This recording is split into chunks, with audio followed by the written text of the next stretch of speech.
Welcome to Rockets Wireside Chat, presented by AT&T. In this episode, we'll talk to Matt Bullard and the newest honoree in the Basketball Hall of Fame, Rudy Tomjanovich, and it starts right now.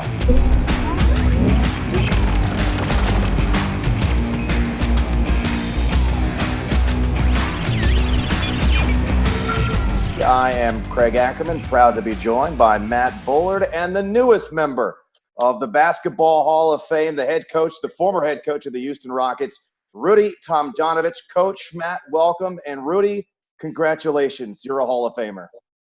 Thank you so much, Craig. Great to be with you guys. So, Rudy, I've been part of the Rockets organization since 1990. You've been part of the Rockets organization since you were a player way back in the day, and we got to watch the Clutch City documentary the other day, which sort of, jogged a lot of memories, but just sort of give us an overview of when you started with the Rockets to where you are now as a Hall of Famer. I mean, that's got to be surreal to think about that, doesn't it? Yeah, boy, a lot of things happen in people's lives.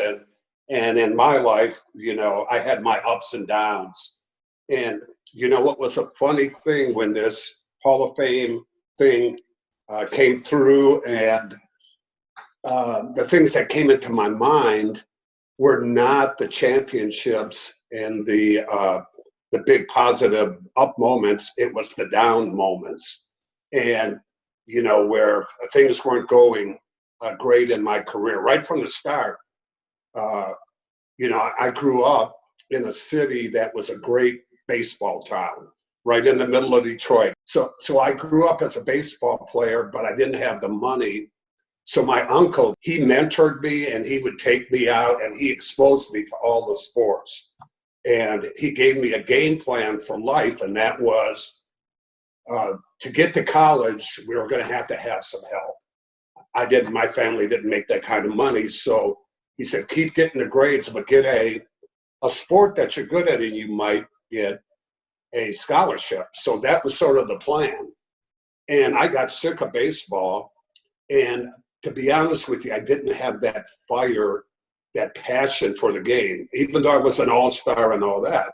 And so I go to my uncle and say, I think I want to quit Pony League because it's not working for me. So he said, well, what sport are you going to play? I said, basketball.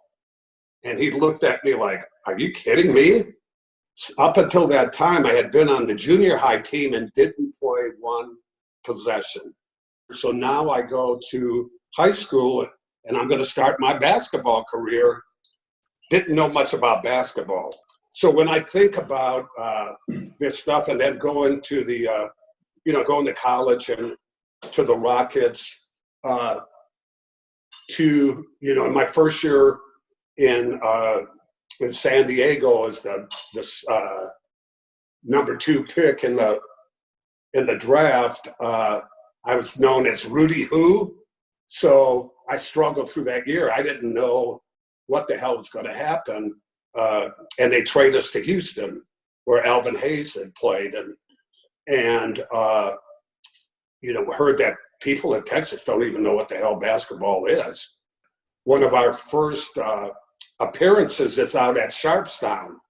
And finally, an elderly lady sees the sign and goes, oh, my God.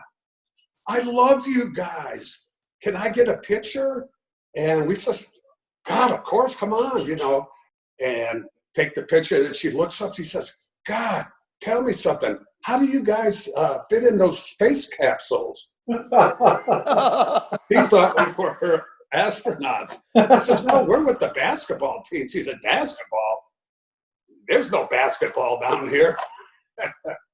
And man, it's been a hell of a ride, and to be going through this now is just unbelievable.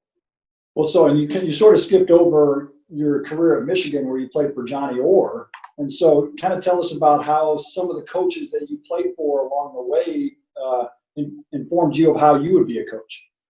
Johnny Orr was a fun guy to play for. He loved the up-tempo game, and I'll always remember his defensive lecture.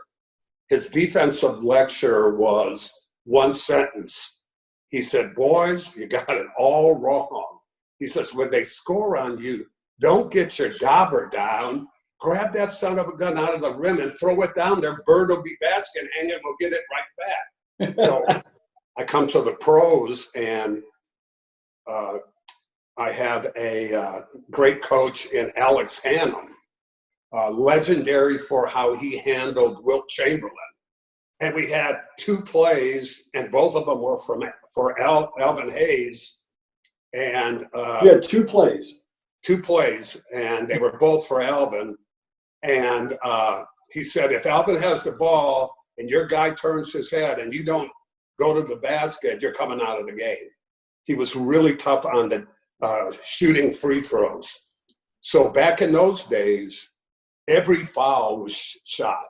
So he thought the perfect defensive game was you gave up 4 one-shot fouls. I was very excited to be playing with the great Alvin Hayes and another guy on that. Of course, Murph was there. I'm coming off the bench, and I was doing some things that other players couldn't do, and I figured my career is going to really start taking off. And then after a game in Portland, he said, Rudy, walk back to the hotel with me. So I do, and he says, some players learn by playing, some guys learn by watching. And he said, you're going to have to learn by watching. And I was so fired up to get back in the gym, and because I was known as a first-round flop. But it put a fire under me. And so Tex Winter takes over the team. And then we hear we're moving to Houston. So we go and have training camp in Houston. I'm competing, doing good, and I wind up getting a starting job. Tex Winter had so much information. He was a terminology guy. Every single move that you made on the floor as an individual and as a team, he had a term for it. It really organized the game. Were you guys running the triangle at that time? Absolutely. Yep. We were running the triangle. They called it the triple post. And being a jump shooter and a guy who could score, I did well with it. It's really not an inside type offense, even though they do have a post up. They usually wind up with jumpers. It really helped me because I started to see the game in a different light. And then we had Johnny Egan. I loved playing for Johnny. I still listen to the words that he told me as a young player. He lasted a couple years, and then Tom Naselke came in. And Naselke was a disciplinarian type guy, tough guy, and I enjoyed those years with him. And then after him, Del Harris came in, and all those guys are good basketball guys. But Del, man, if you want to talk basketball, just bring up a thing. He'll talk you. You could have debates about it. I found that out when I coached USA basketball. He was the assistant coach with me, and we had a ball. But now I'm in, retirement, and I don't know what the hell to do. So I go to the games and not really connected. And Carol Dawson was the assistant coach for Dell, and he says, would you like to scout? He says, we don't have a big staff. I need somebody to scout. So I said, yeah, I'll try it. I went out. I really liked it. And then later they said, why don't you go see the college prospects? They're all going to be in Chicago. And at that time they had a camp in Hawaii. I said, that's a hell of an assignment. And then I wound up being the video guy too, later when Bill Fitch came in. So I got a real good education in basketball. And I can't tell you how valuable that was as a developing person and understanding the game. I noticed in my career that I played better when I felt the guy on the bench was an ally, that he was pulling for me, that he cared about me. And when I got a cold response, I just didn't respond to that, that tough love or whatever. I wanted to feel that, hey, I'm a part of this. They know I'm conscientious and all that stuff. So I put that in the bank, and when I did become a coach, I tried to use that. Yeah, I think all the players that played for you. I mean, I know for myself and everybody on the Rockets that we felt that you were on our side. And I think that's one of the biggest things that I took away from your coaching is when you feel like the coach is on your side, you want to play harder for that coach and not let him down, and you got a coach yelling at you constantly, then you just tune him out. So I think that's one of the biggest takeaways that I took away from your coaching is you want the coach to be on your side. Oh, absolutely. Encouragement, builds confidence and things like that. In fact, over the years, I tried to verbalize what my philosophy was becoming. And so I would say it's 80% positive, 20% correction. When we're doing a tape and the coach gets excited about, now look at this. Now, this is what I'm talking about, that they get an idea of what I think good Rocket basketball is. From all the guys, from Bill Fitch, he came in and he would get a team into a structure and discipline and all that. I got something from him, the defense from Don Chaney, all the terminology, just love the terminology that we could talk on the floor in front of the enemy. They could hear what we're saying, but not understanding what we're talking about. Totally different language. And it was just, you like when I came into the Rockets, it was like I had to learn a whole new language to be able to talk with you and the coaches and the other players. Yeah. And it's funny, I still keep in touch with the assistant coaches and we still talk that language, but it's evolved into other stuff in the NBA, So your philosophy, you've talked about a little bit in terms of what coaches, and when you played, how you sort of developed your philosophy. To me, it seems like you were the first coach in the NBA who valued and understood what spacing meant to offenses. Now, granted, you had one of the best players in history on your roster in Hakeem Olajuwon, but it seemed like you understood the value of floor spacing, how it really opened things up for your team, how it could ultimately open things up for Hakeem. What did you see? When did you develop that understanding that floor spacing could help you win at the highest level? Yeah, great observation, and that really is the key right there. So the core of my philosophy was, after I did all that scouting in, and I knew all the plays in the NBA. And I said, well, some of these plays are really cool. I mean? Oh man, look at that. That's cool. But does it work for your players? I could pick my favorite play when I see another team run it. But if it doesn't fit our team, it's no good. So I was very blessed when I got the job to inherit Hakeem Olajuwon, and I knew Hakeem very well because we scouted him right there at U of H, and then I was always the assistant coach as he was developing in the league. And we said, we've got to find a way to utilize him and not let the defense take away his powerful inside game. So what we decided is to space up the floor on the strong side. So if Hakeem was posting up on the left side of the block, which was his favorite side, we would throw it and go down to the left corner, all the way deep in the corner, bring the next guy all the way to the sideline, and then a third guy up. The other big man, as soon as they double teamed, he would run right to the basket. So now you've got two guys on Hakeem. Somebody's got to pick up Otis, who's cutting to the rim. So there's three defenders there. Now we got three guys spaced out. And Hakeem looks to the corner, looks to the top, looks to the weak side. And he started finding people, and we're getting that very valuable extra point for the three-pointer. That's how we decided, Carol and I and the assistant coaches, that was the best way that we could set our offense up for him. And I think what made Akeem a champion is that he started hitting those open guys.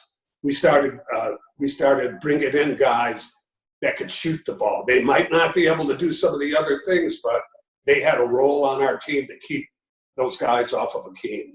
Yeah, I think when you think about the shooters that we had, Kenny Smith was a great three-point shooter, and Vernon Maxwell and Mario Ellie, and then we drafted Robert Ory. And I remember back when I was a young player working with you and Carol Dawson at St. Thomas Gym in the summer times, working on post moves for me, and I wasn't very good at it. And you were able to figure out that you could use me as a shooter and as creating space for Akeem, and all of that sort of came together in the early 90s. That's the foundation of your team, getting to know your guys in the off season and being available. So let me ask you, kind of moving forward to the actual announcement that you were going to be inducted into the Hall of Fame. You were an excellent college player, a 5-time All-Star. You won 2 championships as a head coach. And there was literally nobody out there in the basketball universe who had your resume who was not already in the Hall of Fame. So what was it like for you when you finally heard that? And what was your mentality each year as the inductees were announced and your name up until this year was left off that list? First of all, I didn't think about it much. It's you could get yourself into trouble doing that kind of stuff. I just thought, if it comes, it comes. If it doesn't, it doesn't. But then as other people started picking up the banner and saying, this should happen, I start feeling it too. And then every year for the last several years, I had to field the questions, why aren't you in there? Well, I don't know. I don't know exactly what they're talking about. And so it became uncomfortable, once a year when this thing happened and it passed and you got to field those questions. So the first thing, so I get the call again. And the way it works is they tell you we'll call in between 2 and 4 or whatever. And, I'm there. This time I actually fell asleep waiting on the call. And the phone rings. Oh, that's it. And so I'm jarred awake by the phone, and I grab it. There it is, Springfield, Mass, the president of the hall.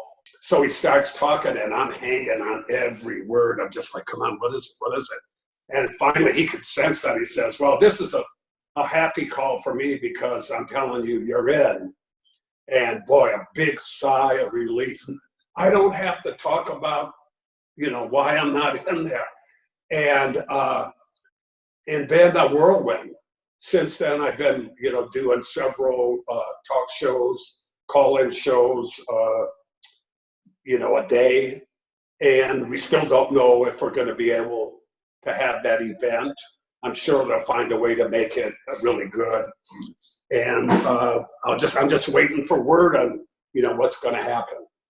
What was the nexus of the Heart of a Champion speech? Was that something that just happened in the moment? Did you think about that ahead of time, or? Well, it happened the second year in Phoenix. They had us down both years. And when we finally won in the second year, Kevin Johnson said it's very hard to beat the Houston Rockets because they have that heart of a champion. Well, I love that. Sounded good to me. And I believe that we hung in there. We knew that we could do it. During the season, when we made the trade for Clyde, I had never seen other teams make comments on somebody else's trade that year. Because you usually don't know how a trade turns out till later down the line. So there were some people that said, what a dumb move, this and that, and then Akeem and Maxwell get hurt, Ory gets hurt, and we're losing. And they're starting to try to reflect that the trade caused us to go down to the 6th spot. If we didn't make the trade, we probably don't make the playoffs, you know. So what I said was sort of a scolding. They said, you're going to be the first championship team that doesn't even make the playoffs the next year. And so that's where that came from. It was sort of a scolding, like you sold us short. You didn't see we had guys on this team that know how to win. And so don't ever underestimate that heart. And that's basically where it came from. And I think that heart of the champion was built the previous year when we were branded Choke City. And then we were able to overcome the Phoenix Suns. And that's when Clutch City was born. And I feel like that was, to me, a huge lesson in my career about, sticking with it. But also I think for the entire team to realize that we do have what it takes, and getting over that Choke City label to become Clutch City, and then beating the Knicks in 7 games. I mean, that Knicks series in '94 is the most pressure I've ever felt as a player. The games that we played with the Knicks were the most competitive games I've ever played in. And the fact that we ended up champions that year, I think that character is what carried the Rockets through that second championship too. Yeah, and that's exactly what I was talking about. That was a valuable thing that most of this group has gone through, and they're going to hang in there, not like guys who seen other teams do it but haven't done it themselves. And to close a team out is very, very hard when you're in that do or die situation. And this is just sports. This is not real life, but that's a big time deal for us, because if you don't get it, heads will roll. Yeah. We had toughness. We could play defense. We could run. We could set it up. And just an amazing accomplishment. It's time for Community Corner, where we highlight Rockets' efforts to strengthen the connection between the team and the community. This week, we feature James Harden, who's stepping up in a big way during the coronavirus pandemic. The Bear teamed up with Kroger to provide 600 families a week's worth of groceries for 8 straight weeks. 5,000 families in total will benefit from these COVID-19 relief efforts made through Harden's charitable organization, 3 The Harden Way. For more information, visit Rockets.com. And now back to the interview. The Last Dance documentary has just started airing, and I caught the first 2 episodes. I don't know if you guys watched, but it was incredible. What do you remember about that era, specifically Houston versus Chicago? Because a lot of people still to this day talk about, well, should the Rockets have won those 2 championships? Would they have won those 2 championships if Michael had still been in the league? What do you remember most specifically about the Rockets versus Bulls matchups in the 1990s? They were the hot team. They were the champs, and they're probably going to be the champs the next year. And their offense was that offense that we ran in Houston with Tex Winter. So I knew the offense when we played them, talk about not going out too far on the floor so that there aren't any holes, that you don't have to overplay them. You're just going to throw it from one side to the other side, and that we could keep them in front of us and make them shoot over us, that we would have a chance. I remember when we would have walkthroughs when we would play the Chicago Bulls. I remember how we would walk through, and our defense would actually be different against the Bulls. You would always tell us to keep everybody in front of us, don't overplay the passing lanes, because you knew what was coming. And so it was almost like we played a little bit different defense against the Bulls. Oh, absolutely. Absolutely. Because the natural thing to do is, oh, I got this guy. I got him under control. Now all of a sudden somebody comes in. And so that was a factor. But the biggest factor is they couldn't stop Akeem. They didn't have the personnel to stop Akeem. Michael said, we knew the team that would give us the toughest battle at that time in the NBA was the Rockets. And he said the main thing was Akeem. He said, Max, he said that guy was so intense and got so fired up playing him, and Jordan had good games, but he was going to have to work for him. And Max lived for those moments, but they just didn't, they had like a 3-headed monster, Whittington, Lockley, and I think Cartwright was still It's playing. Bill Cartwright, yeah. Yeah. And Akeem was just so powerful, and we never got to got out of the West to play those guys. So it never happened, but it would have been interesting. You were 5-1. You were 5-1 against them during their first three-peat years. Yes. Yeah. 5-1 against the Bulls, and we couldn't get to the finals because we couldn't get past the Seattle Supersonics and George Karl's team there in Seattle, and the way they played defense against us, where they full rotated everybody. They had power forwards that could come out and guard our 3-point shooters after they had double teamed Akeem, and so it was so hard for us to get past Seattle so that we could go beat the Bulls. Yeah, that's right. Absolutely, that was a thorn in our side right there, and they had like a small forward, McKee, who probably had a 7'5" reach, Yep. Wingspan. And they had deadlift strength, and they had Sam Perkins and guys that could get out on the floor.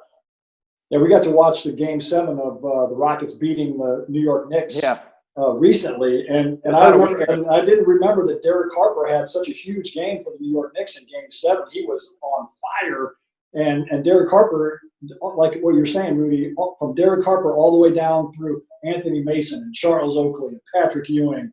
I mean, they just had some monstrous guys out there. And that was back in the 90s when the NBA basketball was more like a physical wrestling match, no space, everybody bumping into each other. If you didn't bump the cutter back then, if I didn't bump the cutter, you'd be pulling me out of the game. Yeah. Now that's a foul in today's NBA. You could even go deeper than that. What was surprising is Greg Anthony was on that team. He's a tough guy. And I think Doc Rivers might have been on that team too, not playing. He was. I mean, all those guys were just tough guys, and being with Riley and being with the rules the way they were, man, it was a wrestling match. What does it mean to you to have Calvin and Akeem as your presenters to the Hall of Fame? What about Murph? What has he meant to you in your career? You ever hear of like a pimple on your butt? He devises a plan that he's going to go to the coach and tell him that he would like to room with me. And I remember that first night, and Calvin, hey Rudy, you mind if I play some music? I said, that would be great, man. Yeah. He plays James Brown at 3:00 in the morning. Screaming, I feel good. I'm like, holy, this is going to be interesting, So we had a lot of adventures. Another guy, again, who helped win those two championships, and to this day, and probably and forever will be known as, at least in my opinion, he's one of the 10 greatest players of all time, and Akeem. When Akeem was going into the Hall of Fame, Carol Dawson calls me and said, Rudy, take this number down. It's Akeem's number. He's ready to go to be enshrined in the Hall of Fame. And, give him a call. I said, oh, God, yeah, thank you for doing this. I didn't even know it was happening. So I call him, and he says, thank you so much for calling, Coach. Thank you for what you did. And this is for you, too. This is a reflection on you, too. You're a part of this. We did this. Man, I'm telling you, what a wonderful moment. I'm just so honored that he was, when I called him, he says, it would be an honor, Coach. Thank you so much. And another wonderful feeling. Well, there's nobody, to me, Akeem is sort of like a mentor to me. He taught me how to be a professional. Rudy, you and I knew Akeem when his first name started with A. It was Akeem. And then he rededicated himself to his religion and became Hakeem, started with an H. And that transformation that he made, that you and I were there to see, the man that he's grown into is, should be emulated by everybody, because I feel like Akeem is one of the best humans that I've ever been around. And so, the fact that, that he's such a great basketball player and in the Hall of Fame, really it was special for us to watch that transformation, but also the job that you did of coaching him, teaching him how to play. That's why he's a Hall of Famer. My relationship or my role with Akeem before this was I was the assistant coach that walked him to the locker room after he was thrown out of the game You know, for touching a referee or swinging at somebody. right? You know, and he started living on a spiritual basis. Well, he really, you know, he is a great human being, a caring human being, and we were blessed. Some final thoughts, Coach, again on what it means to be a part of something so special, something that you've been building towards the vast majority of your life, your career as a player, as a coach. Is that, again, ultimately the thing that will stay with you now that you finally achieved this well-deserved milestone? Well, let me be completely honest. I had big dreams. I mean, I love basketball.